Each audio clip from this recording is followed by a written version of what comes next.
Hi, fam. Welcome to the TransLash podcast, the show where we center trans voices and conversations about news, politics, and culture, you name it. I'm your host, Imara Jones, and I'm delighted to have you join me. We've got a fascinating show for you today. First, I'm going to unpack the religious right, why they're obsessed with trans people, and what it may take to get them on our side. Whatever. I'll be doing that with Debi Jackson, a former evangelical who's now a vocal advocate for trans rights.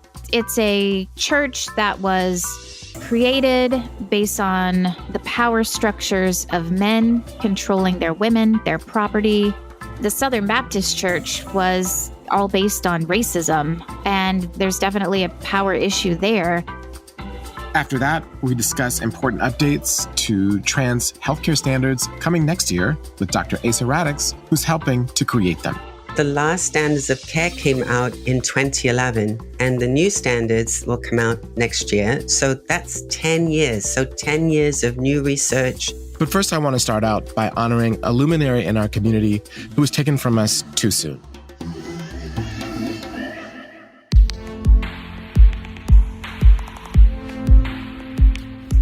As I said upon the news of her passing last week, Monica Roberts was a pioneer and essential North Star for trans journalists. She demanded that Black trans women be treated with dignity and respect in both life and death through the critical conversations she started in her award-winning blog, Transgrio. As a Black woman and one of the first out trans journalists, she made space where there wasn't any, inspiring countless trans storytellers and mentoring many. She also was a fearless advocate for our community, speaking truth to power without fear nor favor, a quality that we need now more than ever. Let's now take a moment to listen to some of Monica's words, which were captured by AJ Plus, part of the Al Jazeera Media Network.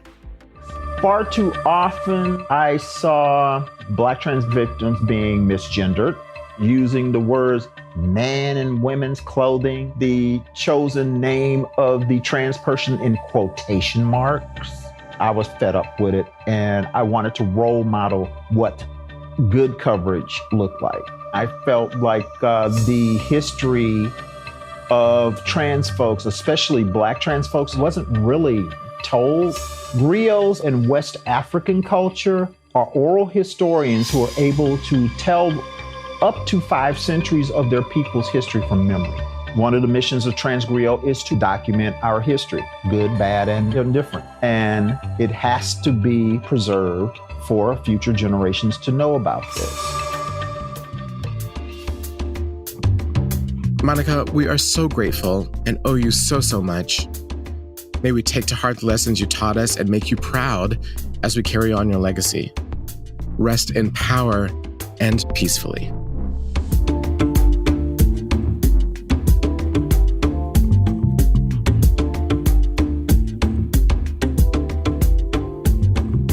Next up is our segment, The News.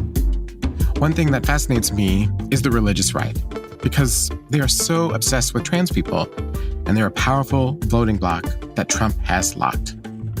That's why we have to understand what drives them when it comes to trans people. To take us into that mindset and explore the possibility of finding common ground, if there is any, with the evangelical community, I've invited someone who used to be a part of it. Debi Jackson of Alabama was a conservative Southern Baptist, but when her daughter Avery came out as trans at the age of 4, her beliefs and thoughts started to change. She is now a nationally known advocate for trans youth and is a founding member of the human rights campaign's Parents for Transgender Equality National Council. Debi has lent her expertise to pivotal community groups like PFLAG and the Trevor Project through her consulting firm, Gender Inc. Debi, thank you so much for joining me. I really appreciate the opportunity to speak with you. Well, thank you for having me on your wonderful, amazing new podcast. I'm very happy to be here.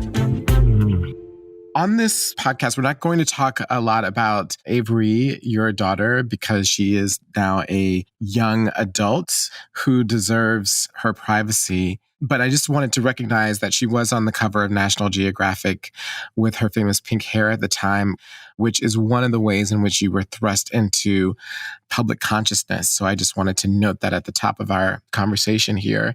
But I'm actually more interested today in Avery's mother, you, Debi. And I'm wondering if you can talk a little bit about your upbringing and where you grew up, how you grew up, and what were some of the fundamental beliefs that animated your consciousness? Sure. This is such a timely topic for me because I've really been thinking a lot about this summer for some reason, just trying to go back to childhood and remember what everything was that influenced my way of thinking and some of the things that I still struggle with around gender. And I come from a Southern, traditional, conservative, Baptist, military family, always straight ticket Republican. You really couldn't talk about the Democratic Party without it being, oh, the touchy-feely people. We just need, to put a little bit of intellect into the conversation, and everything they believe in doesn't make sense. In my childhood, I went to church at least 3 times a week. Wow. You had your Sunday school, Sunday mornings, and then Sunday evening services, and then Wednesdays were the classes to learn about missionary organizations and how to go proselytize and talk to others about your beliefs. And very, very strict gender rules. Like I don't swear, and I don't swear to this day because I was taught that it was incredibly inappropriate for girls to sound vulgar like that. Girls had to be very modest. They had to be very quiet and demure. You had certain roles that you could perform and couldn't perform in leadership and with the church. Men were definitely in charge. And I remember how this even got into family life. Every single day at about 5:30, I would see my mom stop what she was doing, if she was cooking dinner, if she was, folding laundry, whatever. And she would go to the bathroom and touch up her hair and put on some lipstick. And at one point, I actually asked her about that. And she was like, well, my job is to look good for, my husband. So that's what stuck in my head, that women have this role of pleasing the men in their lives. But at the same time, when I became a teenager and I wanted to start playing with makeup and clothing choices, it was all about modesty. And I put on a little tiny bit of blush for the first time. Like I could hardly even see that I had it there. And my mom said, you look like a hussy. You look like a streetwalker. You can't do that. So there are these mixed messages. You're supposed to be super feminine to please the men in your life and make sure that you are performing femininity in the way that they want you to. But at the same time, a little bit too much of it or at the wrong time, and you're suddenly called out as being inappropriate. And it's this fine balance that you're supposed to play and somehow magically figure out. That is a lot. And that is potentially, I would think, crazy making when it comes to negotiating gender, not only for yourself, but for the world, in terms of how strict that was and all the rules. So when you had all of that and brought all of that with you through your life, you got married, had children, worked, I believe, at Major League Baseball, another sort of all-American institution. What was it like to have your beliefs changed and then challenged when Avery started to share her gender with you? Well, at first I thought I was being a really cool progressive parent. And also, I don't think I ever really performed my gender in the way that my family and the church wanted me to. I was always a tomboy. I remember my mom getting really angry with me because I was so opinionated, and I was always willing to talk back and to fight and to make sure that I was heard.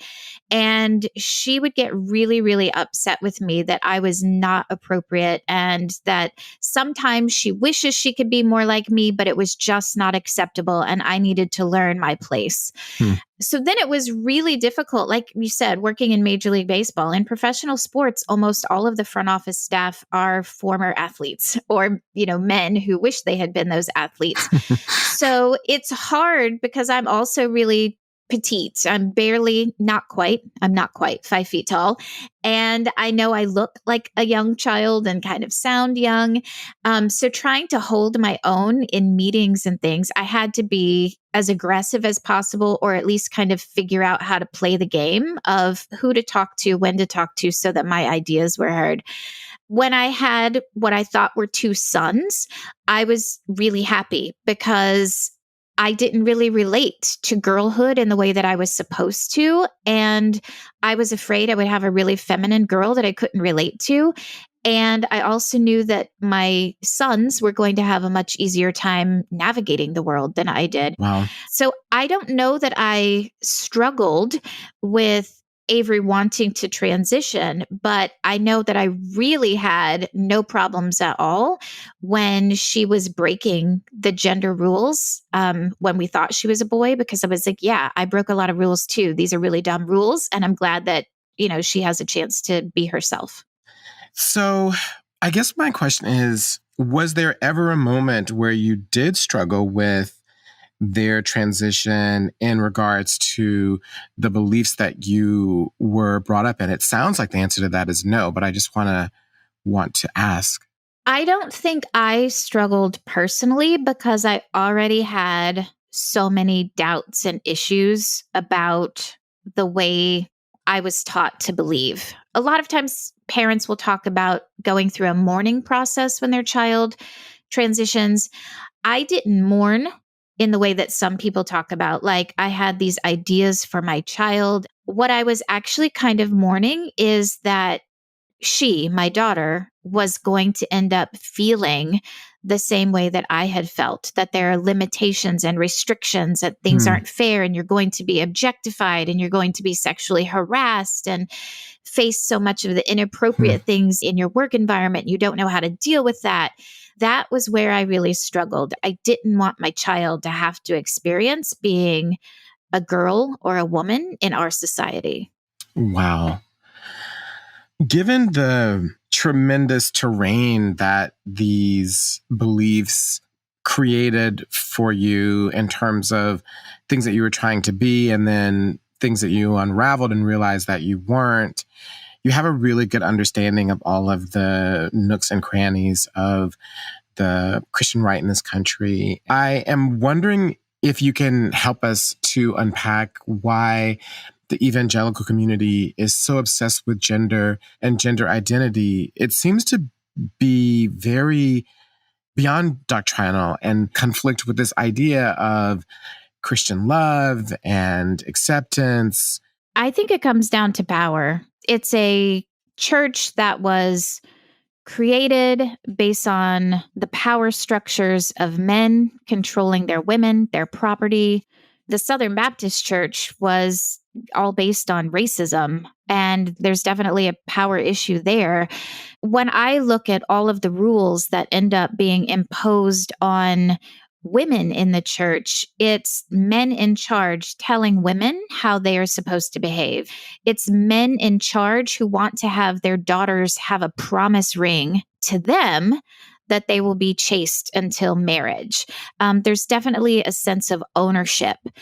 And I think that anything that challenges that, has the potential to topple their authority and their power. So they have to continue to impose these very strict gender rules and norms as a way to maintain the power that they've held kind of naturally for hundreds and thousands of years. And it's fear. It's fear of losing power.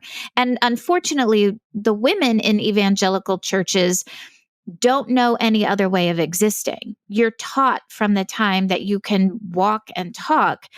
And even things like sex ed. I know so many evangelical women who don't understand contraception. They don't understand how children are actually made. They're just told you have to submit to your husband's authority. They certainly would never feel like they're allowed to, make their own decisions on who to vote for. We'll come to the impact on voting in a minute because I think it's important. But on this issue, is there any hope for progress in the evangelical community on trans issues? Or do you think that we just have to essentially understand that we'll be in a constant state of confrontation with them as a community? I can definitely see continued confrontation with men in the evangelical community, but I have become part of some groups online called ex-evangelicals that are people who are escaping. And you really do. You feel like you're escaping a cult almost once you're able to get away from that influence and start thinking for yourself. I know a lot of women in marriages right now who are like, I'll tell my husband how I'm going to vote, but I'm going to vote this way in secret. I just can't say it to him. I also know a lot of people who are finally getting to the point where they are just leaving the church and making decisions for themselves for the first time ever. And I think sharing the commonality of body autonomy.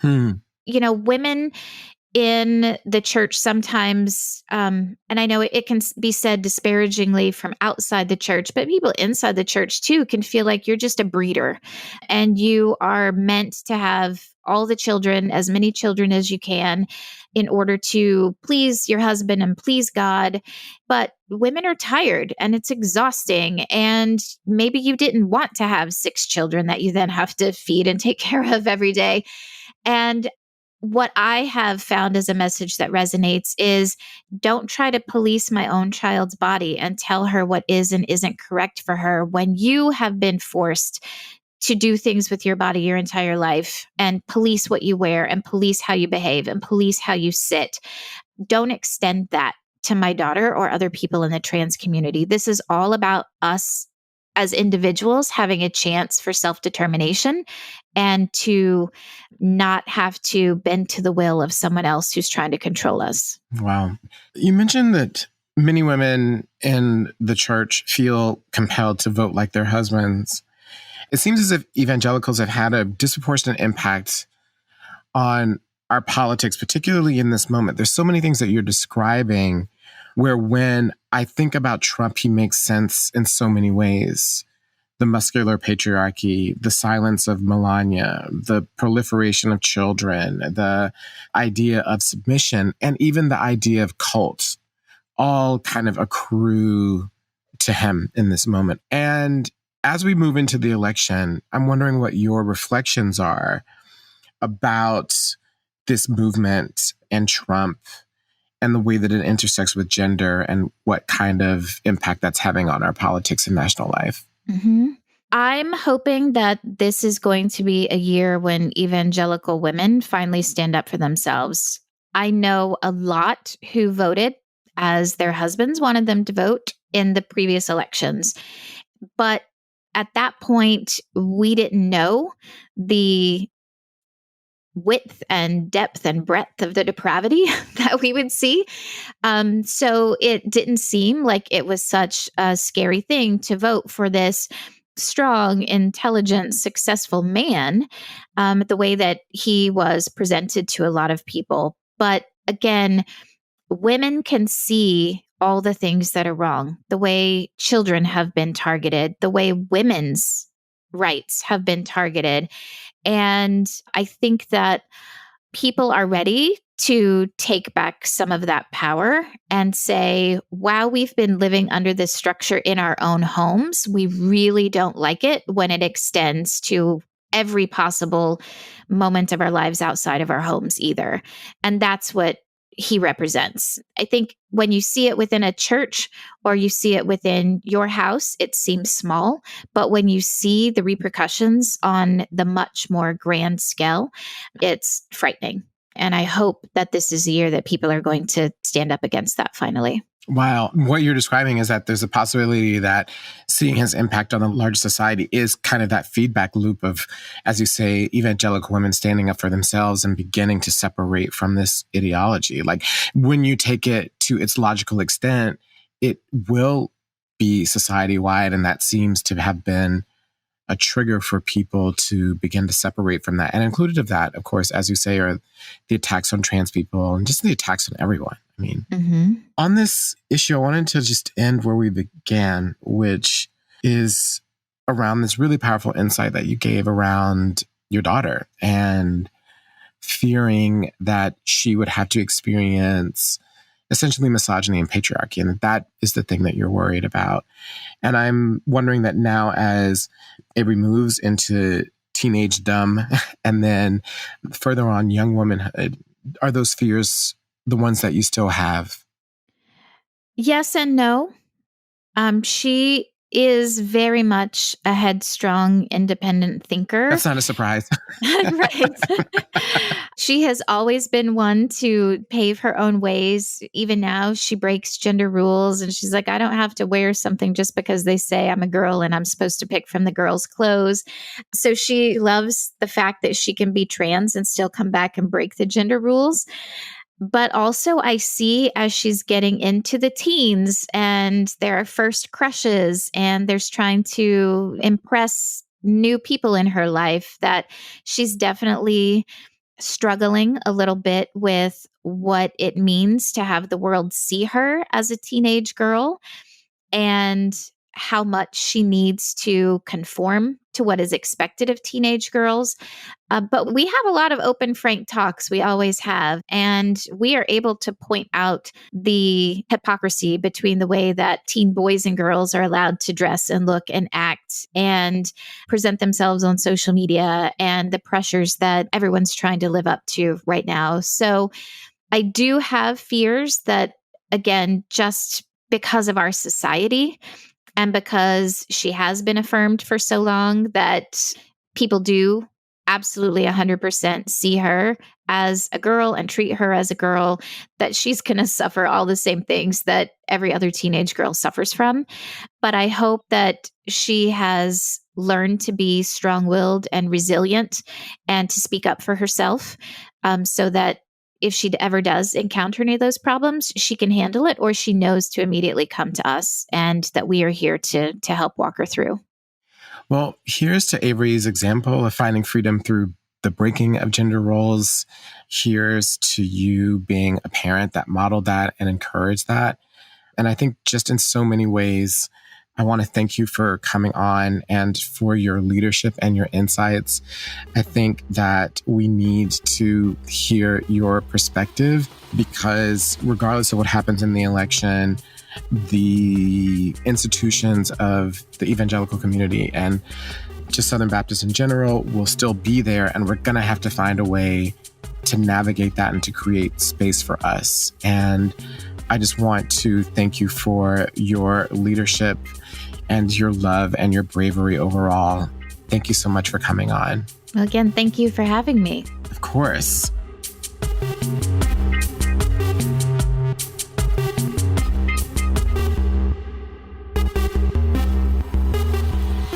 That was Debi Jackson, who is a trans youth advocate and former Southern Baptist conservative.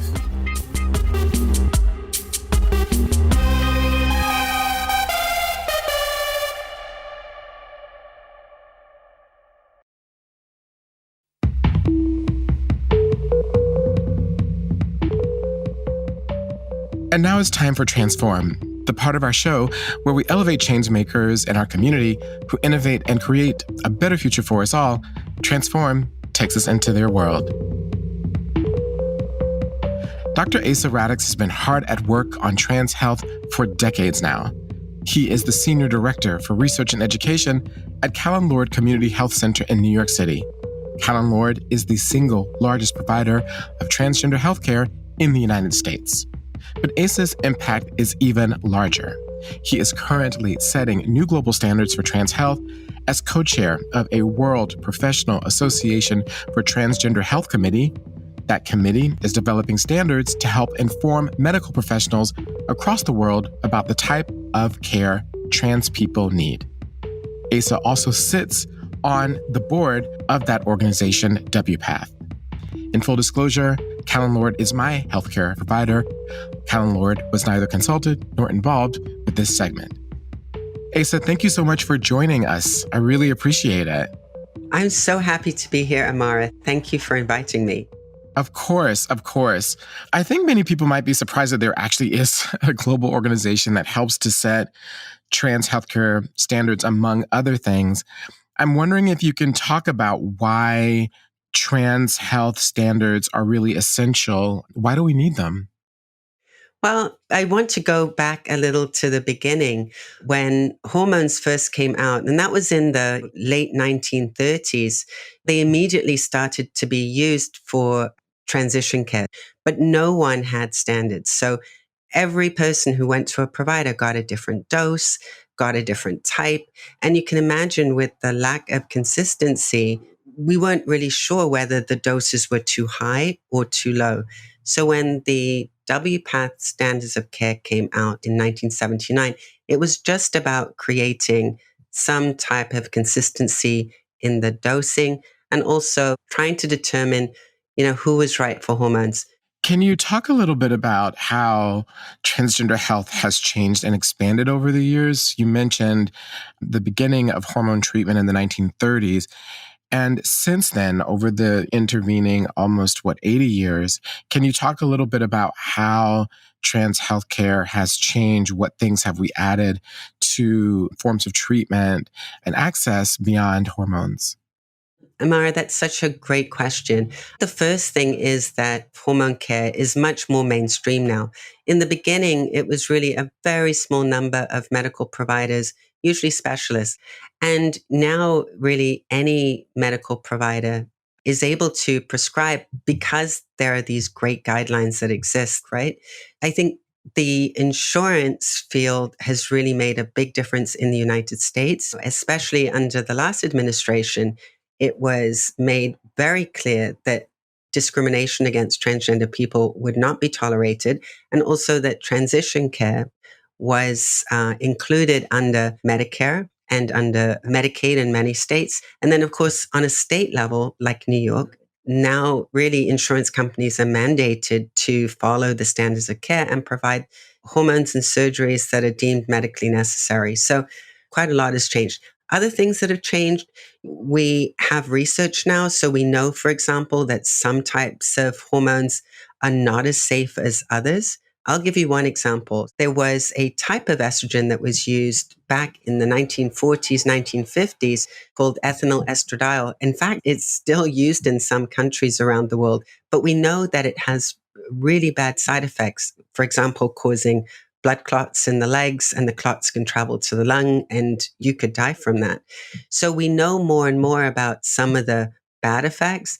And we also know the types of estrogens that are really safe to use. So part of what I do as a medical provider is talk to patients about, yes, this is a hormone you may have been on 10 years ago. I know you probably really liked it, but we should probably change because we know more about this now. It's not safe, especially as you get older. So we'll switch to something that's safer. Yeah, I think that's really important that what you're doing, as you're mentioning, is grounded in research and data, which is scorned in some corners, but that there is actually a science and a tautology to and an organization of the facts that you use to treat trans people. I find it really interesting because on the right, they'll take examples, as you mentioned, of these older medications, et cetera, as example that somehow trans health is dangerous or transitioning is dangerous, but not recognizing that actually there is, a global organization that's devoted to making sure that this is done in a safe way using the best data that we have and the latest information. And I think that this is a really important part because I think that there is this notion out there that trans people get medications and are just applying them recklessly. This is why I think this conversation is so important, that there is actually a structure and a detailed approach to the way that we're treated as people, just like everybody else. On that particular point about the current standards that we have, one of the things that you're working on is developing new standards, and that's a process that's ongoing. And I'm wondering overall what the motivation for doing that is. What is missing in the current standards that you hope to address with the new standards? Well, Imara, that's also a very good question. The last standards of care came out in 2011, and the new standards will come out next year. So that's 10 years. So 10 years of new research, changes in how we deliver care globally, not just in the United States, what gets covered by insurance. So there are quite a few things that will be different. For example, this new standards of care has a section on reproductive health. For people 2 decades ago, the assumption was that transgender people didn't want to have their own children. And now we know that's so different. So we need to have guidelines about what should happen should a person decide to have surgery that, for example, would prevent them from having children because the ovaries or the testes have been removed. And the fact is, there are good solutions, which is before you have a surgery that's irreversible or before you initiate on hormones, there should be a discussion about should in the future you decide to have children, you can have them. That was never even considered in the last standards of care.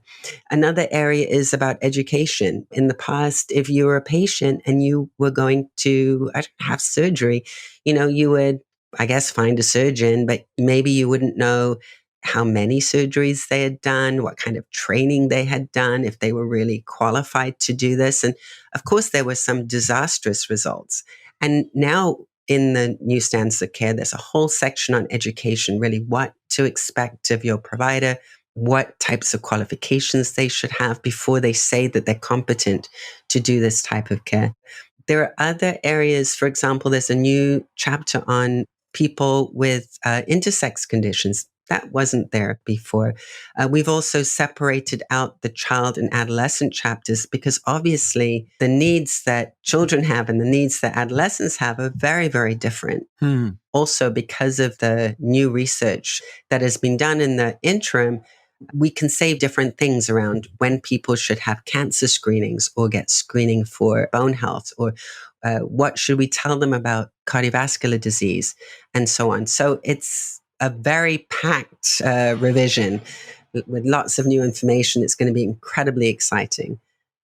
Yeah, it sounds like it's comprehensive and covers so many new areas, and it just shows the explosion of trans health and the number of people, and then the ways in which trans people are changing in terms of what we need and how we're approaching it. And so it's really, really exciting, and we'll be the beneficiaries of all of that research. Given your career and experience as a pioneer in trans health, I'm wondering how you're feeling generally about where we're headed on trans health. You can separate that in terms of the US and the world, because I know that there might be a division or a difference there. But how are you taking in this moment, and what are you observing? If I had to sum it up in, I guess, one word, I would say hopeful. We're seeing more and more that people are much more aware of trans health. People who work in healthcare are understanding more why they should learn about how to provide trans people with the right type of respectful and appropriate, culturally competent healthcare.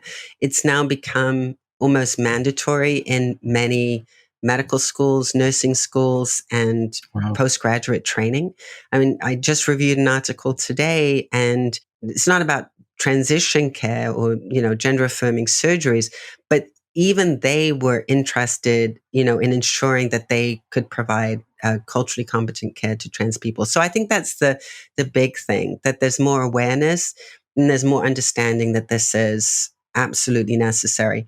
On the other side, insurance companies are starting to cover more and more that they wouldn't cover before. There used to be absolute exclusions around reproductive health, facial surgeries.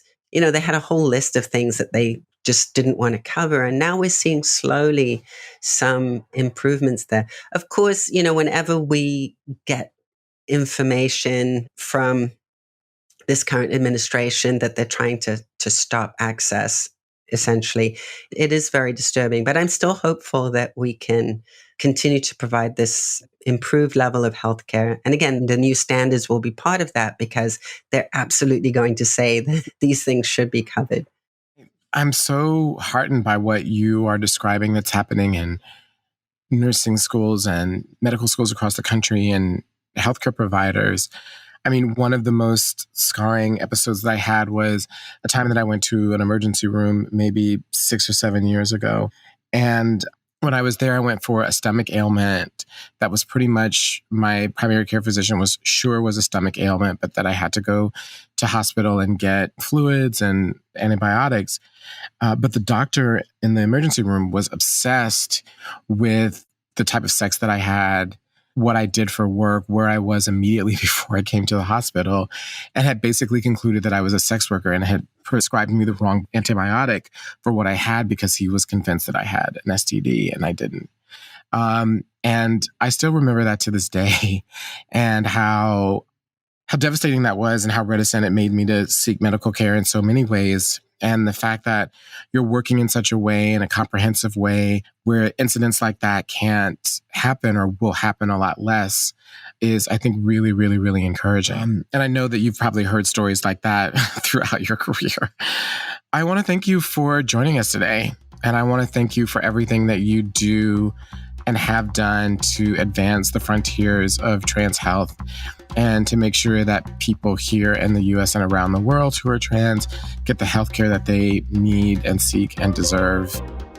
Thank you again. It's always wonderful to discuss these things with you, and I'm so happy that you've given us a platform to do that. So congratulations on this great podcast as well. Thank you. Thank you so much.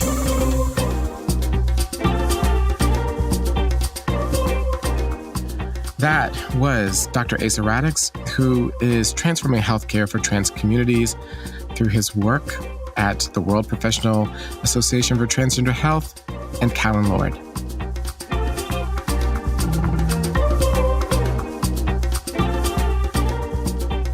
Thank you for joining me on the TransLash podcast. Now, listen all the way through to the end of the show for something extra. I'm Imara Jones.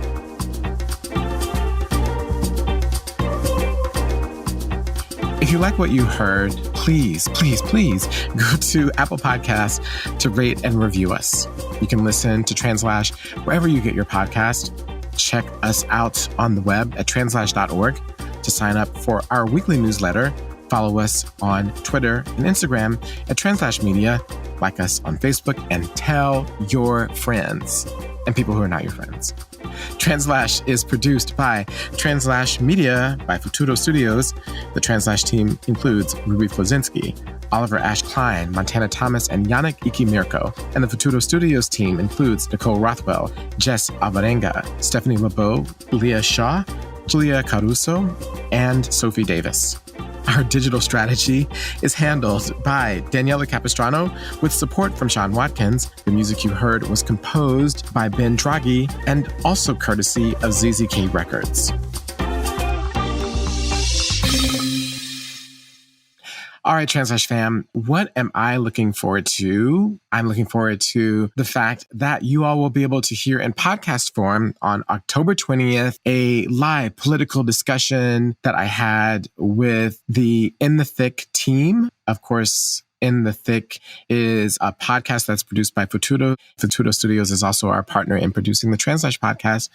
I was on live to talk about and unpack where we are politically. So make sure you listen to that on October 20th. The election is almost over, so just hang in there. But we're all trying to figure out what's going on and what's going to happen. So listen to our podcast form of our discussion last night because it was fire.